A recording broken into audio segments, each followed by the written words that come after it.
नरेश मीणा चुनाव हारे या जीते, विधायक बने या ना बने, लेकिन सबसे ज्यादा चर्चा हो रही है एक शख्स की जिसका नाम है राजकुमार रोत।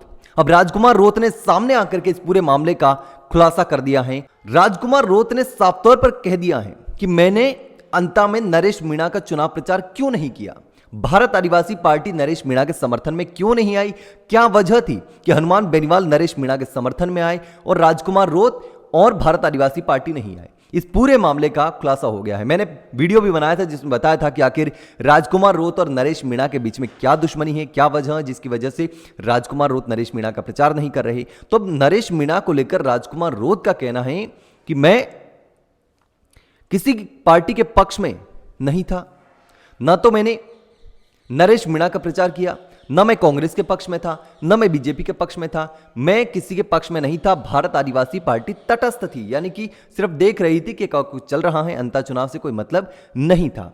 इसके साथ ही एक चीज और कही कि अंता में चुनाव के लिए किसी ने बुलाया ही नहीं, यानी कि नरेश मीणा ने राजकुमार रोत को बोला ही नहीं, भारत आदिवासी पार्टी को बोला ही नहीं कि हमारे साथ आइए, हमारा प्रचार कीजिए, वोट मांगिए।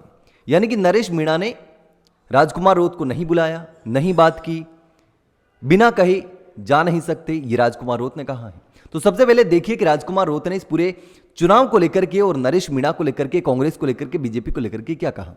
हमने अंता चुनाव को लेकर पहले ही स्पष्ट कर रखा है कि हमारी पार्टी से वहां पर कैंडिडेट नहीं उतारा गया है और हम अंता चुनाव से बिल्कुल, अगर देखा जाए कि चुनावी रणनीतियां, चुनावी माहौल से हम दूर हैं।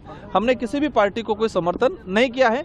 वहां की जनता स्पष्ट कर रही, मतलब वहां की जनता जवाब देगी, सरकार हो, विपक्ष हो, कोई भी हो, जनता निर्णय करेगी। वहां की जनता सक्षम है। इस तरह का रिजल्ट बनेगा। साथ निभाया क्या इंडिया गठबंधन का? देखो, अभी फिलहाल हमने, क्योंकि ना इंडिया गठबंधन की तरफ से ना हमारे से समर्थन मांगा गया है।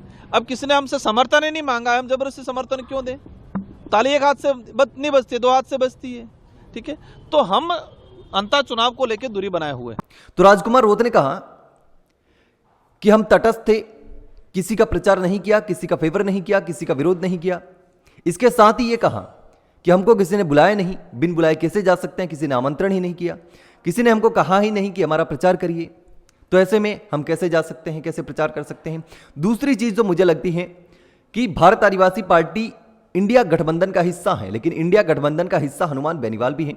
तो इंडिया गठबंधन का हिस्सा होते हुए नरेश मीणा का प्रचार नहीं कर सकते, तो कांग्रेस का प्रचार करना पड़ता। कांग्रेस चूंकि इंडिया गठबंधन में है और भारत आदिवासी पार्टी भी इंडिया गठबंधन में है, तो नरेश मीणा का प्रचार राजकुमार रोत करते तो इंडिया गठबंधन से अलग हो जाते, टूट जाते। हनुमान बेनीवाल को कोई फर्क नहीं पड़ता, इंडिया गठबंधन में रहे चाहे नहीं रहे, बीजेपी में रहे नहीं रहे, उनको जो लगता है वो करते हैं। उनको लगता है कि मुझे नरेश मीणा के साथ में जाना चाहिए, तो वो चले गए। लेकिन अब राजकुमार रोत का ये कहना है कि हमें किसी ने कहा नहीं, नरेश मीणा ने नहीं बुलाया, कांग्रेस ने नहीं बुलाया, तो हम गए नहीं। लेकिन आपको क्या लगता है, नरेश मीणा ने राजकुमार रोत को नहीं बोला होगा, भारत आदिवासी पार्टी को संपर्क नहीं किया होगा? हनुमान बेनीवाल हमेशा भारत आदिवासी पार्टी की तारीफ करते हैं, नरेश मीणा भी आदिवासी पार्टी की तारीफ करते हैं।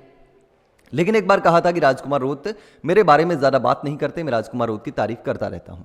लेकिन अब राजकुमार रोत ने अंता चुनाव और नरेश मीणा को लेकर जो कहा है, उसको लेकर के आप क्या सोचते हैं? आपको क्या लगता है, सच में नरेश मीणा ने राजकुमार रोत को नहीं बुलाया, उनके बीच में कोई दुश्मनी चल रही है, कोई नाराजगी है, या कोई और वजह है, या फिर इंडिया गठबंधन वजह है, या फिर कोई और मामला है? दोस्तों, आपको क्या लगता है, मुझे कमेंट करके जरूर बताना।